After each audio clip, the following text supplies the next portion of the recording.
Um, Hi everybody. So I'm gonna be doing a little review on some TED Talks that I was able to watch. I wanted to go on top of like sports, sports innovation and technology in sports. So I watched four different TED Talks for class, and I want to talk to you guys a little bit about them.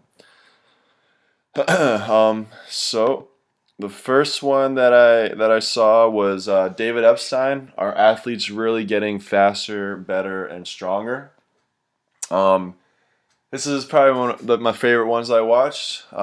Basically, it was a great talk about sports and the ever evolving human abilities to achieve like amazing feats. I mean, basically back in the day, the marathon runner in 1904 ran for 3 hours and 8 minutes, and in 2012 basically chopped that by an hour, 2 hours and 8 minutes. That's amazing. That's a huge difference, right? But actually, what caused this partly was innovation in track surfaces actually, and also in a 100-meter dash in 1936 was 10.2, 2013 is 9.77 seconds. But through what David Epstein was talking about, basically like the track surfaces were a lot different.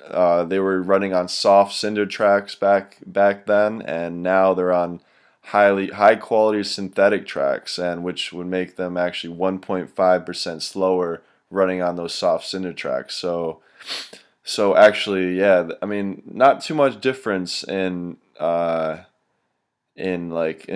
ability of the athlete, but the innovation of track made a lot of difference. Basically, because also they're lighter shoes as well. Also in swimming too, they new things are like full body, low friction sweatsuits. Obviously, will make Michael Phelps that much faster than whoever was swimming back in the day, and also gutters and pools to reduce the turbulence that would also slow down a swimmer if he were to swim in the pool without those gutters, because that would create more turbulence in the waters and slow the swimmer down.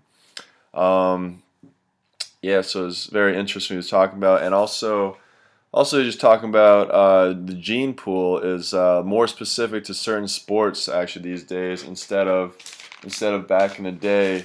They actually, the average athlete, um, or the average body was supposed to be for every sport, and they didn't really have like specific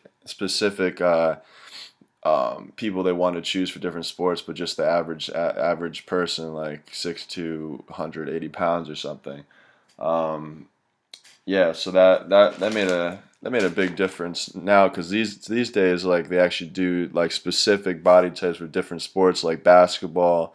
You want the tall athlete, long arms, and yeah, average height for a basketball athlete is 6'7", and with a wingspan of 7 feet. So that's very specific to basketball, and also big athletes for shot putting.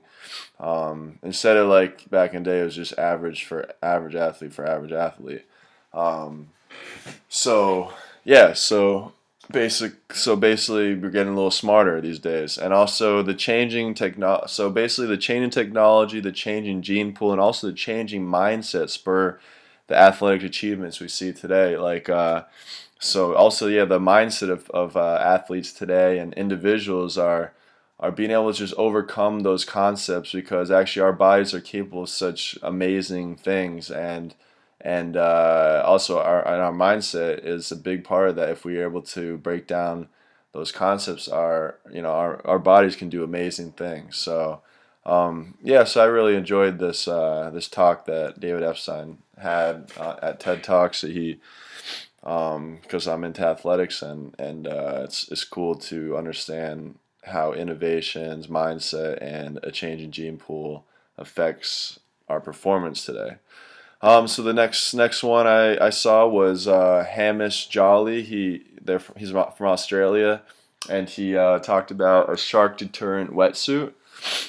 Basically, like in Australia, they have a big problem with sharks over there. There's several shark attacks for surfers. So he wanted to create like a great wetsuit to aid surfers in not getting attacked by sharks. And in Perth, Australia.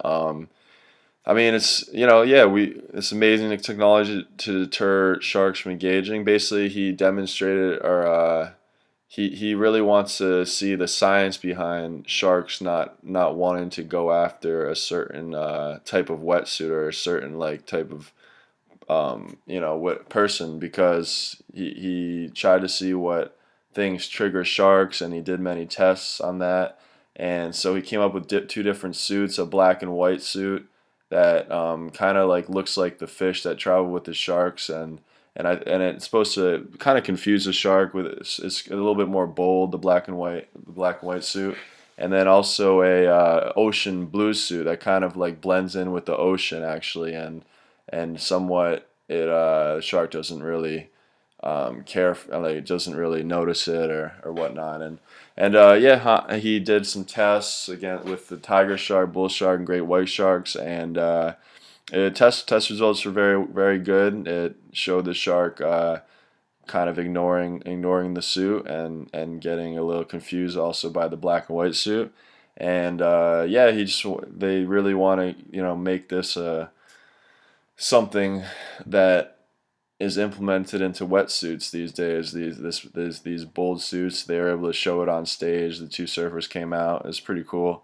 Um, and yeah, I think it's great thing. Safety against sharks is great. I myself am scared to even go in the ocean that far, because I would be scared. If any shark came near me, I would, freak out. So, all right. So that one was really cool. I liked it. And next one I saw was by Wolfgang Kessling. How to air condition outdoor spaces. So his issue that he thought was important was sporting events in outdoor spaces, kind of like also the Olympics are major ones that he was referring to, but any sporting event in general, if it's too hot out, it's very uncomfortable for the athletes, very uncomfortable for the fans, and that doesn't call for a good time, right? So he thinks that solar power is a great way to create better environment for the athletes and the fans. He thinks like they can build solar panels on top of the stadiums to protect against wind and sunlight, and also using the sun's energy. You can use that as a cooling mechanism for the stadium as well. You use that energy, and kind of it goes into the grounds of, I guess, the grounds of the stadium in order to cool off the grass and also the stands. Some kind of interesting solar technology that he was talking about, which I think is could be a great implementation to sporting events as well. He was talking about even malls, outdoor malls, etc., can become places where you can have more of a comfortable experience instead of being totally dragged down by hot weather and so forth. So I thought, yeah, that was cool, keeping air conditioning to outdoor space using solar panels. I think that's a great innovation in today's world, because being self-sufficient and not using and you just using resources that are available to us. Basically, the sun is there every single day, so why not use it to power different things instead of fuel or whatever to that is gonna that kind of deteriorates our atmosphere in the earth. Um, so last one that I saw was a Peter Van Manen, who how can Formula One racing help babies? Basically, he talked about he's a Formula One, those really fast cars. He's like a mechanic, I think, and he makes them the best that they can be.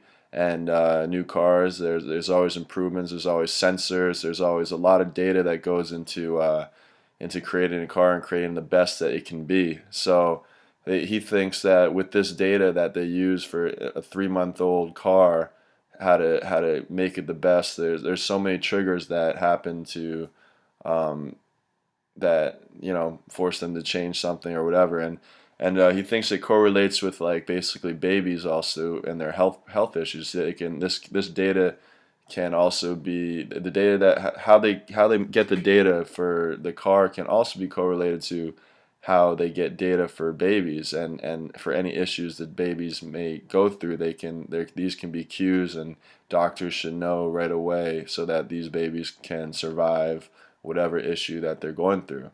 And yeah, because similar car racing, if things go bad, you need to act very quickly if a baby is in trouble.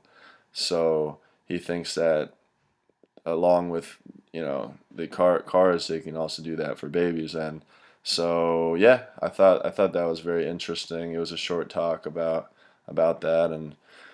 And yeah, so many like using data can help babies. And we also learned in the class that big data is important to do many things in this world today. So I think that was a good talk. And so basically, in conclusion, I think TED Talks is a great forum that talks about so many different topics, that even not just technology, but worldly things. And I recommend it to anybody that wants to check TED Talks out. All right. Well, thanks for listening, and have a good one. See ya.